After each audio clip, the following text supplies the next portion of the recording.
Welcome. So this is just a short video looking at 20 mark questions for the AQA Sociology paper 2. I've designed it really just to introduce a little bit about 20 markers on paper 2, give you a rough outline of what to expect, what to try and include, and towards the end of this I'm also going to put some feedback on a divorce trends 20 mark question. So break it down and look at some ideas to include. So the key points for these 20 mark questions. So you need to spend about 30 minutes on the question. Don't spend any more than 30 minutes because then it eats into the time for other questions. The questions will always follow this line of apply material from item or item B and your knowledge, evaluate, and then the question in front of it. The question expects you to use the item. That's a key part of that question, is using material from the item. So try and make sure you do use it. The essay gives you an opportunity to explore relevant issues in more detail, to create more of a discussion using a range of evidence and arguments. Include a brief introduction. So this is always essential. Start the essay off with a brief intro. Use it to define or outline and explain the topic of the question, and you can use elements of the item in your introduction if need be. You need a conclusion, and you need to have some clear summary or finish to your answer. Now this is vital, particularly if you want to get into the top band. Try to answer the question based on the evidence that you've provided. You don't need to repeat everything you've said. You don't need to regurgitate your whole essay again, but try to summarize. What's the key theme of your answer? What is the general tone of your argument? Does it agree or disagree with the question that's been presented? And generally you're going to try and agree with the question, but you know, what have you found? And roughly you're aiming for about 4 paragraphs, 4 arguments, in addition to the intro and conclusion. So intro, 4 paragraphs, conclusion. Think of this as almost what you would do if you were given a 10 mark item question, but you're going to double it. So 4 paragraphs. Generally the first 3 paragraphs I like to sort of tend to have those in agreement with the question, supporting the question, or providing evidence for it. The last paragraph is almost like the evaluative paragraph, so kind of challenging it, thinking about other arguments, other avenues, other issues. So what skills do you need to show in these assessments? So when it comes to most assessments, you've got these 3 criteria: AO1, AO2, AO3, and they're based on knowledge and understanding, application, and analysis. Now, knowledge is basically using your sociological language, going beyond common sense, everyday language, being precise, being accurate. It's using the sociology. So concepts, theories, names, policies, contemporary issues, this would all be part of knowledge. And ultimately, when it comes to knowledge, you need to show clear, accurate and appropriate understanding of the topic. So it's not enough to simply regurgitate everything you've learned from your pack. You need to select what information you're going to use. You need to give enough detail to show the examiner you understand it, but not so much detail that you're basically teaching the examiner what a divorce is, or what the family is, or what a theory is. For AO2, that's about showing your knowledge. So it's making your knowledge relevant to the question. It's applying what you've said to the topic and any materials that you've been provided to use.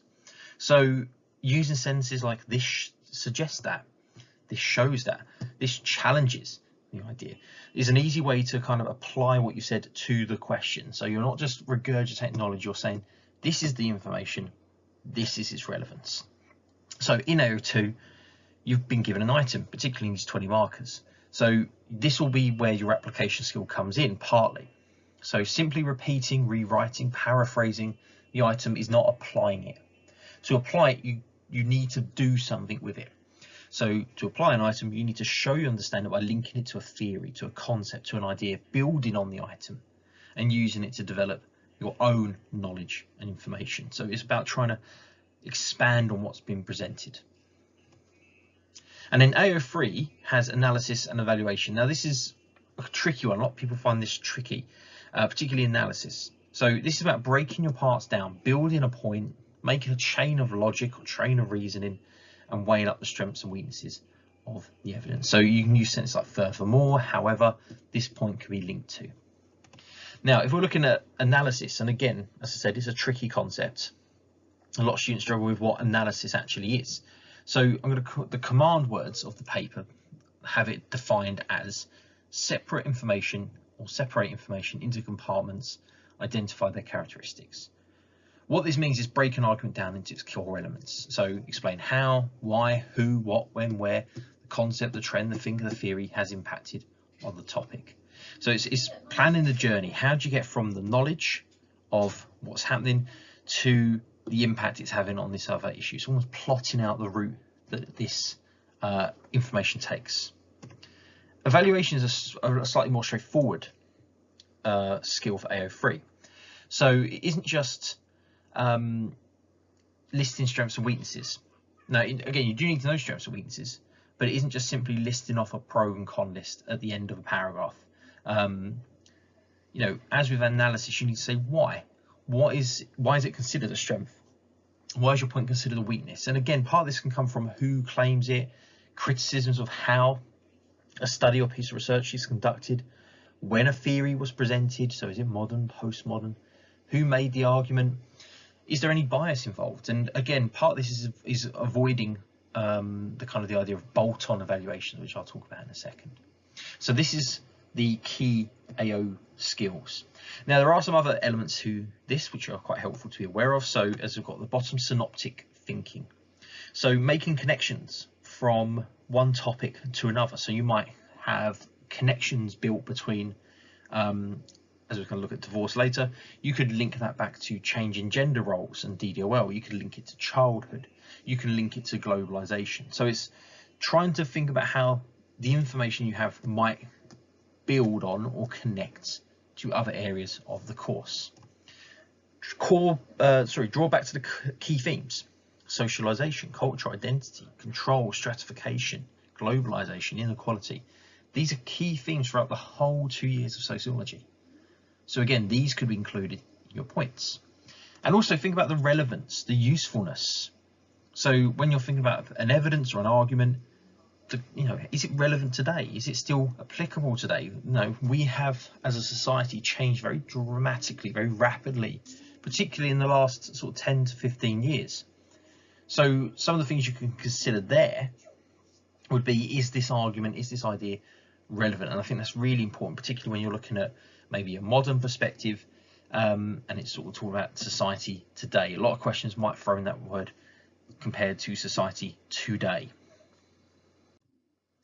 So the skill of evaluation, as I mentioned about the bolt-on evaluation. So when you're evaluating, some of the questions you can ask yourself is, what would another theory say to challenge this point? Is it still relevant today? Can this be applied to all groups, so class, age, gender, ethnicity? And practicing this skill will help you avoid, as I said, the bolt-on evaluation, simply listing all the evidence that criticises or agrees with what you've said. Now, as you can see here, just a couple of examples of what would be a bolt-on evaluation and a good evaluation for the question, evaluate the view the nuclear family is in decline. So we'll look at just a couple just to demonstrate this point. So a bolt-on evaluation might be saying that new right thinkers claim that nuclear family is under threat. So that's kind of just a bolt-on. You've made your argument and you've said the new right agree. A good evaluation is doing something with that. So it's not just a random sentence bolted onto the end of the paragraph and that's your evaluation. They've got here, new right thinkers agree, claim traditional nuclear family, which is referring back to the question, is under threat due to over-generous welfare state, encourages alternatives. It's like single parent families, claiming benefits, and the nuclear family, or supporting the idea the nuclear family is indeed in decline. So again, it's not just a bolt-on statement, it's been applied to the question, to the previous points that were made. Second one, feminists think the nuclear family is a negative as it upholds patriarchal ideology, which is almost, if you think it's just an AO1, it's just a bit of knowledge. The good evaluation is saying that radical feminists may be more useful than the right, arguing that they claim the increase in numbers. So again, it's about making sure that you're not just bolting on a random sentence and hoping that that will count as evaluation. You're making the evaluation relevant. Why have you put it in? Why are you using it? What's it got to do with the question? So to look at these 20 mark evaluate questions, the good paragraph structure, things that you could do. So we've got this peel argument. So make your point in the same way that you would do your reason, your factor, your point for a 10 marker. one way, another way, one argument, one view is this. Then move on to evidence. So what study, theory, concept, statistic have you got to demonstrate or support the view you've made? Explain kind of does overlap a little bit with the analysis. So go into more detail, unpack it. Although, furthermore, in addition, this links to this because, however, this for, therefore. Evaluation, again, is just coming back to this. So, however, this theory would disagree with this person because of this, and they view that. This links back to the question and suggests and shows, therefore. So we've got the Peel sort of structure. And last but not least, just thinking about the mark scheme itself. And I wanted to look at the mark scheme just to flag up a couple of points about it. So you can see I've put here, I've not included 0, no relevant points, because having done sociology, you can surely come up with one relevant sociological point. But particularly, we can look at these bands. Now, when we look at them, all the bands follow the same point. So first of all, we've got the knowledge. Every band starts off by talking about AO1 knowledge. So you can see at the very top, sound, conceptual, detailed knowledge, going all the way down to very limited knowledge or no understanding of the question. We then have application.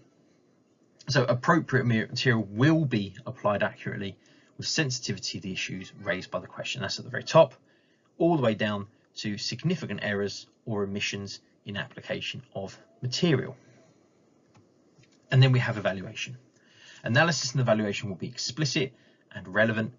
Evaluation may be developed. And again, all the way down to no analysis, no evaluation. And often I realise at the top band, I haven't put it in here, but it often will say a clear conclusion is drawn. Now, if we look at these top two, the sort of the 13 to 16 to 17 to 20, I wanted just to highlight the difference between these two and the difference between a good and a very good answer. Now, the first thing with this is we look at the wording. So in the 13 to 16, largely accurate, quite broad, quite deep, or broad or deep, but it's incomplete. So you've got a lot of relevant information. You've talked about a lot of key ideas, but it's just might be a bit vague, could be unclear, unfinished, or may have some gaps in it. In terms of application, it's largely explicit and relevant. So all the way through, it's generally the right information, it's the right topic, it's the right theme, but the relevance may not always be emphasized. And some material may be inadequately focused. So again, that possibility of drifting off on a tangent without any relevance to the question. And then some explicit or limited evaluation. So that's the kind of the 13, 16, but that's a good answer. But to push it into a very good, what we need to have is that sound, conceptual, detailed knowledge. So that means you've got lots of concepts, you've got lots of key thinkers, key ideas, key themes, and it's clear, accurate, and pretty solid. Material will be applied accurately. So again, the information you've included, you have applied it to the question. You have made the relevance of it clear. And as it says, the sensitivity to issues raised by the question. So what you've been saying, you've made that clear point. This shows that, this links to this shows the question or this idea or this theme because. And then analysis and evaluation, again, will always be explicit and relevant. And evaluation may be developed. So again, it's not just the bolt-on of here's a random point, I'll just stick it on the end of the paragraph. This is the evaluation because by this person, and they think this. So let's take a look at a question on Family's paper. So obviously, if you haven't had a go at this 20 marker, do have a try. Do take a look at the breakdown and think about how you're going to approach it. For my class, I know this is a homework task this week, and hopefully this might help with the question. Now, the first thing I like to do with any 20 marker is I like to read the question and break the question down first. I know some people like to read the item first, but I prefer to look at the question to figure out what we're doing. Now, with the question, if we look at it here, the first bit is apply material from the item, use your knowledge, evaluate. These are the key words of every 20 mark question from the Family and Beliefs paper. So we need to use that item, we need to use our knowledge, and evaluate looks at the strengths and weaknesses, both sides of an argument. Now, what we want to focus on is these other key words. So the first thing we're evaluating, the first thing we're trying to understand and provide evidence of is sociological contributions to our understanding. So how do sociology, or how do sociologists help us to understand something in society? This is always a really good phrase. This sociological contributions to our understanding is a good one you can use in every paragraph. So a way of linking to the question. So this sociological contribution helps us to understand divorce or whatever the question's about because, and there's a way of tying your answer to the question. So the next bit is we're looking at trends, which is whether they've gone up or down. We're looking at divorce, which is the legal termination of a marriage. And we're looking at the United Kingdom since 1970. So we've got a time scale, the last 50 years. Now, this isn't too much an issue so much for divorce because a lot of the key changes of divorce began around 1969 with the introduction of divorce reform law. So although it's 1969, it's before the 1970 time scale. Being just a year under should be okay, but also the fact that it was introduced in 1969, but it became effective in 1971. So it didn't really start until 1971. So it's kind of then fits into our time scale. It's a 20 marker. So as I said, we need 30 minutes, 4 paragraphs, an intro and a conclusion. And looking at the item itself, there are some key facts in the item, key starting points. So the item tells us that divorce has significantly increased since the 1970s. Which is a fact in itself. We've got changes in the law being cited for part of the increase. Sociologists have given other reasons. Again, that's what we're kind of trying to explain with this question. How do sociologists explain the change? And it does give us the idea that the decline in traditional norms about marriage has been part of this. And obviously that's led to less stigmatization of divorce. So let's take a look at 2 paragraphs from this question. One was a top band and one was a lower band. Now the top band answer for this, the whole question was around 17 out of 20. The lower band answer was about 6 out of 20. Now the difference, obviously I'm going to look at some of the differences in their paragraphs. The lower band answer, the paragraph itself is not a bad one. It's not the paragraph, this paragraph itself that kind of brought the look grade down. The answer only had kind of half an answer provided. But there are some differences between the two, and again I wanted to flag those up. So if we take a look at AO1, AO2, AO3, as you mentioned in the top band, so you can see with the top band answer it starts off with a lot of AO2. So they've basically talked about second reason, because this is the second paragraph of the answer. They've talked about divorce rates, they've used the item, and they've used an element of the item as the starting point for their paragraph. The bits in blue is AO1. It's kind of factual information. So it talks about in the 1970s, or since the 1970s, which actually probably could be more of an AO2 because it's referencing the question. But it talks about change in expectations. It talks about postmodernism. It talks about individualization. So it's a bit of knowledge. It then comes back into AO2 where they've talked about how the shame of divorce is no longer there. This could lead to an increase in divorce. Because people don't feel judged or embarrassed to stay together. There could be slightly more specific or slightly clearer applications to the question, emphasising how that's led to divorce going up, but that's a minor element. We then have a little bit more knowledge, which does again kind of come from the item. So it's talking about secularization, declining influence of the church, and how this has led to people not seeing divorce as a sin. Again, a little bit maybe, therefore this means that divorce has increased, would be kind of quite good here, but again, still good paragraph. And then the evaluation at the bottom is not just a random bolt on saying, however, divorce, not everyone gets divorced. It's a clear, many couples stay in empty shell marriages, and I've put it as an evaluation. I quite like it because it's questioning the validity of the data or how reliable the data would be.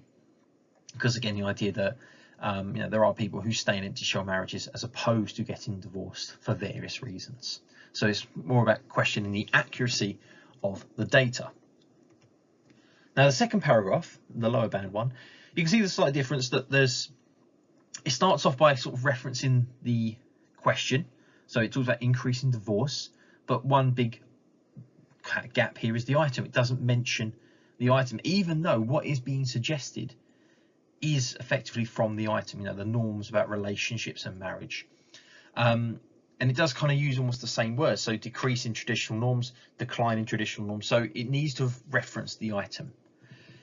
The middle part of the question, it talks a lot about religion, culture. It talks about how divorce was frowned upon. People couldn't leave. It talks about the Divorce Reform Act and how that eased tensions. But it doesn't really go on to say how that's then led to a change in divorce. It doesn't say this, therefore, this led to an increase in divorce. So that's one thing this argument could do and develop itself, is provide an application back to the question. And the last but not least, it does have an evaluation. So it says that it does not change the fact that there are still religions which heavily look down on divorce and prioritize marriage. So it's a bit of a bolt-on marriage. And that could be kind of extended to say, you know, we take a very Christocentric view, so we look at divorce, and the UK looks at divorce like from this Christian view that secularization's happened because of Christianity going down. But this is, you know, a European phenomenon, other countries around the world. But again, because we're looking at the UK, it needs a bit more clarity in what it's actually saying. You know, what is it about religion in the UK that means that marriage is still seen as favourably, as they suggest. Another thing I wanted to flag up was concepts. So looking at the top band, lots of concepts here: divorce rate, postmodernism, individualisation, secularisation, empty shell relationships. If you look at the low band answer, you've got Divorce Act, and it should be Divorce Reform Law. So the name's sort of slightly inaccurate. And then it's got cultures, which again, I've allowed cultures because it is a key concept. It's not really explored in the sense it's being used in a sort of quite a general way, but the conceptual difference is key in these two. And then last but not least, just some tips really. So for 20 markers, make sure you include some contemporary relevant issues or theories if appropriate, and if you know any to hand. Don't panic if you don't know something contemporary. If you know something, put it in, but if you can't think of anything, don't panic. Make sure your structure is clear. As the introduction, you know, you need clear paragraphs, you need a clear conclusion. Avoid a shopping list where you just start listing off paragraphs with, you know, Parsons, Wilmot and Young, Dirk, you know, these. Try and have an argument. Concepts are key. Try and make sure you focus on the question. You're not just generally talking about the topic area. Consider how appropriate every idea you're discussing is, and that can easily form part of the evaluation. You know, you might spend some time talking about Parsons and his theory in a functionalism essay. You know, you can then go on to say, however, this theory isn't particularly strong, or this theory is outdated, or this theory lacks supportive evidence.